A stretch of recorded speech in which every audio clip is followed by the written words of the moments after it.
Sur l'Ondam, en fait, la réponse qui nous manque, c'est la réponse à cette question: quelle est la stratégie de développement entre le privé et le public, entre le libéral et le public? Et quelle est la place que vous entendez conserver ou au contraire modifier de l'hôpital public dans le système de soins français et dans l'ensemble de l'accès aux soins? Parce qu'en fait, on a un système qui, évidemment, se déplace de plus en plus vers le libéral, puisque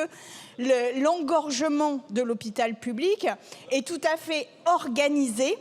notamment par la concentration de la permanence des soins uniquement sur le public, qui, vous parliez d'attractivité, est un facteur anti-attractivité massif et majeur. Seuls les médecins aujourd'hui qui travaillent dans cet hôpital public ont la charge de la permanence des soins. Et vous n'avez pas non plus tranché pour savoir quelles étaient les obligations de service public auxquelles étaient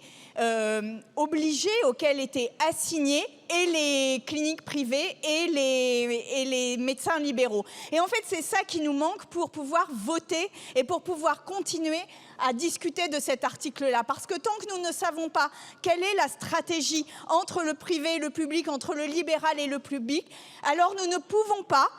accepter les chiffres qui nous sont donnés dans ce que vous appelez le rééquilibrage à l'intérieur de l'Ondam, et qui est en fait un rabotage de l'ensemble des lignes.